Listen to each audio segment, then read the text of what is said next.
സോൾട്സിൻ്റെ ചില ഫിസിക്കൽ പ്രോപ്പർട്ടീസിനെ പറ്റിയിട്ട് നമുക്കൊന്ന് പഠിക്കാം.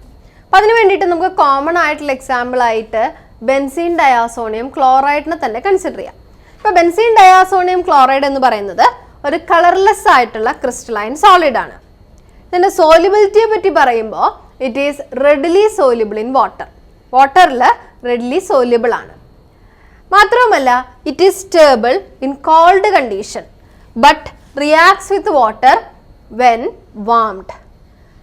വാട്ടറിൽ ഡിസോൾവ് ചെയ്യിക്കുമ്പോൾ കോൾഡ് കണ്ടീഷനിലാണെങ്കിൽ അത് ഏകദേശം വാട്ടറിൽ ഡിസോൾവ് ആകുന്നു.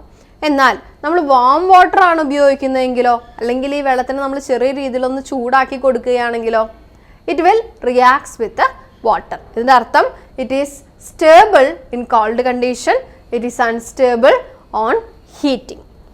It decomposes easily in dry state. വാട്ടറിൻ്റെ പ്രസൻസ് ഇല്ലാതെ ഡ്രൈ സ്റ്റേറ്റിലിരിക്കുമ്പോൾ വളരെ പെട്ടെന്ന് തന്നെ ഡീകമ്പോസ് ചെയ്യാനുള്ള സാധ്യതയുണ്ട്. ഇവയെല്ലാം തന്നെ ജനറലി ഡയാസോണിയം സോൾട്സിൻ്റെ പ്രോപ്പർട്ടീസ് ആയിട്ട് നമുക്ക് കൺസിഡർ ചെയ്യാം. ഇനി ഒരു പ്രത്യേകതയുള്ള ഒരു കോമ്പൗണ്ട് എന്ന് പറയുന്നത് ബെൻസീൻ ഡയാസോണിയം ഫ്ലൂറോബൊറേറ്റ് എന്ന ഡയാസോണിയം സോൾട്ടാണ്.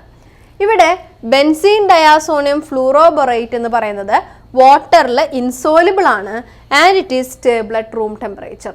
റൂം ടെമ്പറേച്ചറിൽ സ്റ്റേബിളുമാണ്.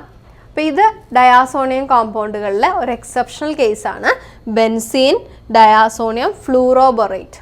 It is stable at room temperature and also it is insoluble in water.